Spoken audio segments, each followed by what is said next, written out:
Bom dia, meus queridos alunos do segundo ano. Hoje nós vamos ter uma aula sobre propriedades coligativas. Essa aula a gente iniciou antes da pandemia do Covid-19, tá? Eu tinha falado para vocês em sala que era um assunto muito extenso e que a gente levaria umas 2 semanas, umas 8 aulas para poder terminar. Só que aí, infelizmente, os nossos estudos tinham sido interrompidos devido a essa pandemia. E hoje a gente vai retornar o assunto, tá, daquela aula. Se for necessário, vocês peguem o caderno de vocês, o módulo, dê uma olhada na parte de antes, tá? Que nem eu já tinha falado em sala, esse assunto tem muitos cálculos e é importante que vocês vejam os exemplos com cuidado. Se for necessário, você depois volta o slide ou volta a aula, caso não tenha entendido alguma parte, tudo bem? Vamos lá. Bom, propriedades coligativas. Então, eu já tinha falado para vocês que as propriedades coligativas são aquelas propriedades, tá, que elas sofrem alteração quando existe uma presença de um soluto não volátil, né? Quando tem aí uma mistura, onde eu tenho um soluto que ele não é volátil, que ele não interage com o ambiente de forma fácil. E aí algumas propriedades da substância ela vai mudar, como por exemplo, ponto de ebulição, ponto de congelamento, entre outros. Eu já tinha falado a introdução a esse assunto em sala, tá? Só vou dar continuidade às propriedades coligativas. Então vamos lá. Crioscopia é o estudo do abaixamento do ponto de congelamento de um solvente quando se adiciona a ele um soluto não volátil. Eu até dei um exemplo em sala para vocês sobre a questão do mar, né? No caso dos polos, você tem aí a temperatura do mar abaixo de zero e mesmo assim a água não congela. Por quê? Porque no caso do mar é uma mistura. Aí o ponto de congelamento dele vai ser abaixo do 0 graus Celsius. Uma observação importante. Quanto maior a quantidade de partículas dispersas na solução, menor é o seu ponto de congelamento. Então, quanto mais soluto eu tiver na minha solução, menor vai ser o ponto de congelamento dela. Osmoscopia é a propriedade que estuda a difusão de um líquido para o outro. Eu falei em sala também sobre isso, que eu falei até para vocês sobre a questão do mar morto. E aí, se uma pessoa, o mar morto, ele recebe esse nome de mar morto por causa da alta quantidade de sal que tem no seu mar. E aí o que acaba acontecendo? Qualquer forma de vida que eu coloque nesse mar vai fazer com que ela perca a água, porque a água vai sair do meio menos concentrado para o mais concentrado. Aí vamos lá. Entende-se por osmose a passagem de um solvente líquido através de uma membrana semipermeável, de um meio menos concentrado diluído para o mais concentrado, que foi o que eu acabei de falar, que eu já tinha falado também em sala. A solução que apresenta menor concentração é chamada de hipotônica. A que tem maior concentração, hipertônica. Quando as duas apresentam a mesma concentração, são chamadas de isotônicas. Então, ele está aí falando dos conceitos sobre hipotônica, solução hipotônica, hipertônica e isotônica. Iso vem de mesmo, então é fácil. Mesma concentração, isotônica. Hipertônica, lembre do supermercado, né? Hiper. Então, é um grande supermercado. Então, a que tem maior concentração é chamada de hipertônica. E hipotônica é aquela que apresenta menor concentração. Pode-se definir pressão osmótica como sendo a pressão que deve ser aplicada a uma solução para não deixar o solvente atravessar a membrana semipermeável. Uma observação importante também aí. Osmose reversa ocorre no sentido inverso da osmose. Então, não é muito comum falar sobre a osmose reversa, mas é só você ter a ideia de que é o oposto, o inverso da osmose. Efeitos coligativos. Alterações no ponto de ebulição, no ponto de congelamento, na pressão de vapor e na pressão osmótica. São conhecidos como efeitos coligativos e dependem exclusivamente da concentração, quantidade de partículas em um solvente. Então, isso aí eu já tinha falado para vocês sobre os efeitos coligativos. Alteração no ponto de fusão, ponto de congelamento, pressão de vapor, né? pressão osmótica, que eu acabei de falar para vocês. Isso está relacionado à quantidade de partículas. Tá? Quanto mais partículas eu tiver do meu soluto no meu solvente, maior serão esses efeitos. Cálculos envolvendo soluções moleculares. Exemplo, calcule o número de partículas de sacarose em 1 litro de solução de concentração igual a 5 mols por litro elevado a menos 1. Então, o que nós vamos ter? Em 1 mol de qualquer substância, eu tenho, de acordo com a constante de Avogadro, 6 vezes 10 elevado a 23 moléculas. Se eu tenho 5 mols, eu vou ter quantas moléculas? X. Posso fazer uma relação direta, onde X vai ser igual a 30 vezes 10 elevado a 23 moléculas. Cálculo em soluções iônicas, ionização ou dissociação. Exemplo, calcule o número de partículas dissolvidas em 1 litro de uma solução de 1 mol por litro elevado a menos 1 de sulfato de alumínio, que seria Al2SO4,3, cujo grau de dissociação é de 60%. Nesse caso aí, eu já coloquei a equação, já mostrando qual seria os seus devidos coeficientes estequiométricos. Tá aí no exemplo bonitinho. Ora, se eu tenho 60% sendo dissolvido, 60% vale 0,6 mols. E está sendo dissolvido, e o que resta, os 0,4 mols, é o que não foi dissolvido. Então, eu vou ter que fazer um cálculo para o dissolvido e para o não dissolvido. Bom, 1 mol está para 5. Você pode observar aí que esse 5 é a soma dos coeficientes estequiométricos no caso dos produtos. Então, nós temos que 1 mol de Al2SO4 está para 5 vezes 6,02 vezes 10 elevado a 23. Se eu tenho 0,6 mols de sulfato de alumínio, quantos mols é que eu vou, qual é o número de moléculas que eu vou ter? X. Nesse caso, X vai ser igual a 1,8 vezes 10 elevado a 24 partículas que são dissociadas. Esse é um número de partículas dissociadas. Nós vamos ter que fazer o cálculo para as não dissociadas. Então, nós temos que o mol de alumínio ele vai ter 1 vezes 6,02 vezes 10 elevado a 23. Então, quando eu tenho 0,4 mols de sulfato de alumínio, eu vou ter quanto? Y. Fazendo os meus devidos cálculos de meio pelos extremos, eu vou ter que Y é igual a 2,4 vezes 10 elevado a 23 partículas não dissociadas. Para eu saber o número total dessas partículas, eu vou ter que fazer X mais Y, o número de partículas que são dissociadas e o número de partículas que não são dissociadas. Nesse caso, o número total vai ser 1,8 vezes 10 elevado a 24 mais 2,4 vezes 10 elevado a 23. Fazendo os devidos cálculos, eu vou ter que o número total de partículas vai ser 2,04 vezes 10 elevado a 24. Tá? Se for necessário, pessoal, tentem rever essa aula. Tá? Tentem fazer esses exemplos que eu estou colocando para vocês sem vocês assistirem a videoaula depois. Tá? Assistam a videoaula, prestem muita atenção, depois tentem refazer esses exemplos, tá? Para uma melhor fixação do conteúdo. Bom, fator de Van Hofer. Em uma solução iônica, o número total de partículas livres em solução é igual ao número de partículas dissociadas, multiplicado pelo fator de Van Hofer. Então, nós temos aí a equação que simboliza esse fator de Van Hofer. Tá? Eu tenho I igual a 1 mais alfa vezes Q menos 1, onde o alfa é o grau de dissociação e o Q é o número total de íons livres. Vamos fazer um exemplo? Calcule o fator de Van Hofer para uma solução de sulfato de alumínio, Al2SO4,3, com grau de dissociação de 75%.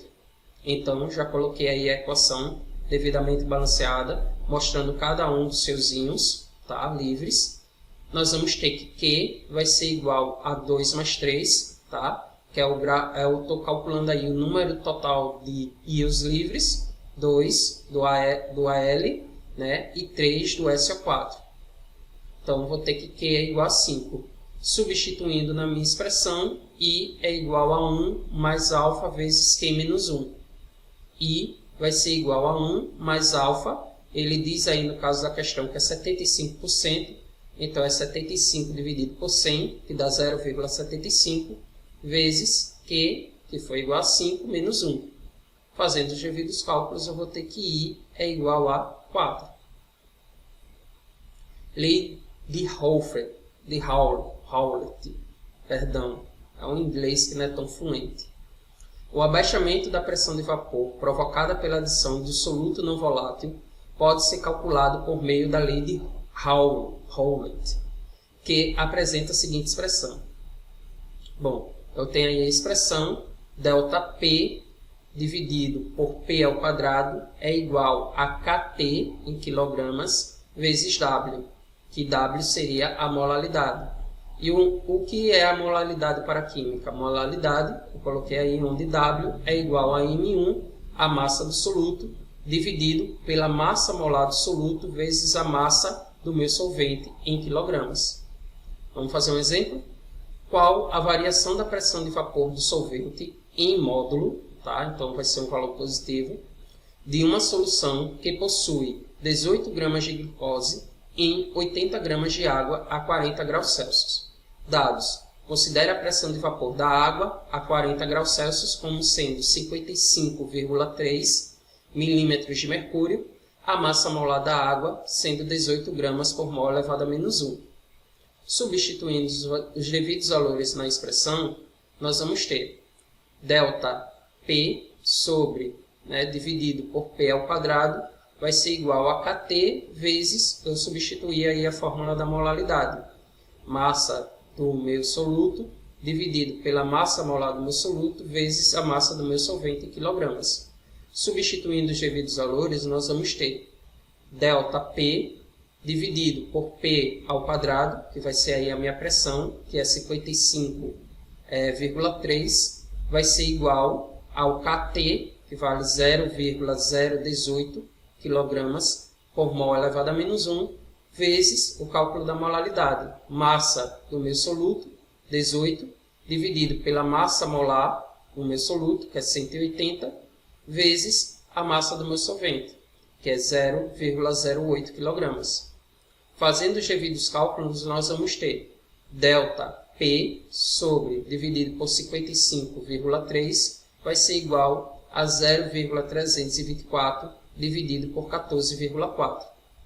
Nesse caso, eu tenho que ΔP dividido por 55,3 vai ser igual a 0,0225. Fazendo produto de meio pelos extremos, eu vou ter que ΔP é igual a 1,24 milímetros de mercúrio. Tá? Pessoal, se for importante, peguem depois esses exemplos e refaçam. Peguem um livro e dê uma lida, tá? Para complementar o aprendizado. Aumento da temperatura de ebulição. Então, tem aí a fórmula para eu calcular. ΔTE vai ser igual a KE vezes W, onde KE é a constante de ebuliometria, que apresenta valores característicos para cada tipo de solvente. O W, minha molalidade, a gente já viu lá na fórmula anterior. Para soluções iônicas, eu ainda posso ter aí ΔTE igual a QE vezes W. Um exemplo para a gente exercitar. Uma solução foi preparada pela adição de 180 gramas de glicose em 250 gramas de água. Determine o ponto de ebulição dessa solução ao nível do mar. Dados: KE igual a 0,52 graus Celsius, tá? Por quilograma por mol elevado a menos 1. Massa molar da glicose, 180 gramas por mol elevado a menos 1. E a massa molar da água igual a 18. Primeiro, eu vou calcular a molalidade, o W. Então, eu vou ter aí a massa do meu soluto, massa do meu soluto, dividido pela massa molar do meu soluto, vezes a massa do meu solvente em quilogramas. Eu vou ter que W é igual a 4. E aí, vou substituir na minha expressão. ΔTE vai ser igual a 0,52 vezes 4. Eu vou ter que ΔTE é igual a 2,08. Como nós estamos falando de aumento da temperatura, então eu vou ter que TE vai ser igual a 100 graus Celsius no caso da água, mais 2,08 graus Celsius. Isso vai dar um total de 102,8 graus Celsius. Abaixamento do ponto de congelamento. ΔTc igual a Kc vezes W, onde Kc é a constante de criometria, que apresenta valores característicos para cada solvente. O W é a minha molaridade. Para soluções iônicas, eu vou ter aí a mesma expressão sendo multiplicada por I. Exemplo para exercitarmos. Uma solução foi preparada pela adição de 117 gramas de NaCl em 400 gramas de água. Determine o ponto de congelamento dessa solução ao nível do mar. Dados o Kc igual a 1,86 Celsius vezes quilograma vezes mol elevado a menos 1. A massa molar do NaCl, 158,5, e a massa molar da água, 118. Uma observação importante.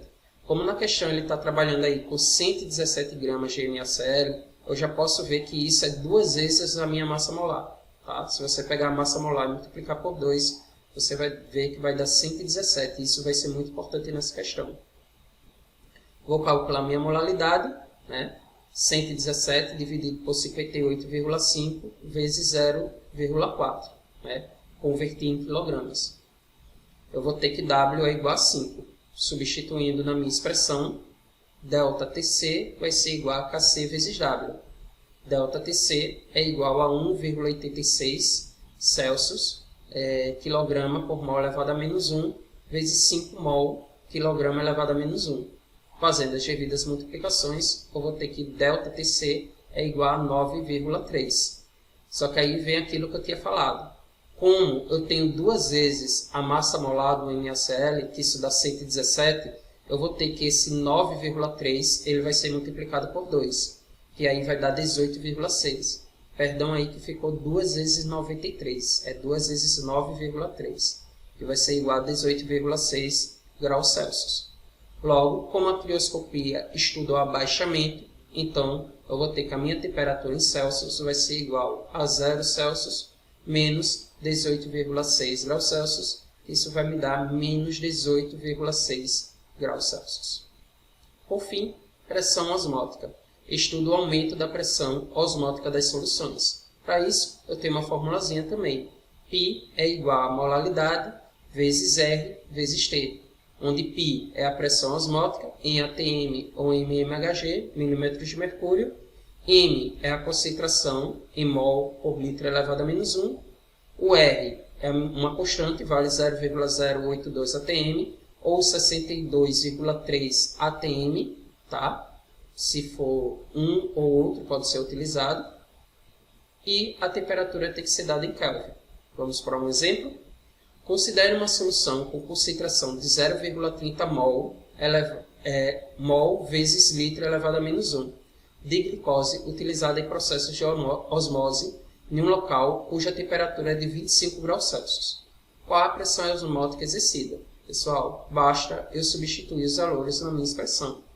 Tenho aí a expressão π é igual a m vezes r vezes t. Eu vou ter que π vai ser igual à concentração molar, foi informado na questão, 0,30. R, ele está utilizando aí como valor 0,082. E a temperatura está 25 graus Celsius, eu tenho que transformar para Kelvin, então vai ficar 25 mais 273. Fazendo as devidas multiplicações, π é igual a 7,33 atm. Pessoal, eu espero que a gente possa ter concluído, tá, com êxito esse capítulo que ficou faltando. Qualquer dúvida eu vou estar à disposição, tá, no WhatsApp a partir de agora, para vocês tirarem as dúvidas. Peço que revejam essa videoaula quantas vezes forem necessário, tá? Peguem um livro didático, leiam, estudem, refaçam os exemplos antes de fazer as atividades no livro.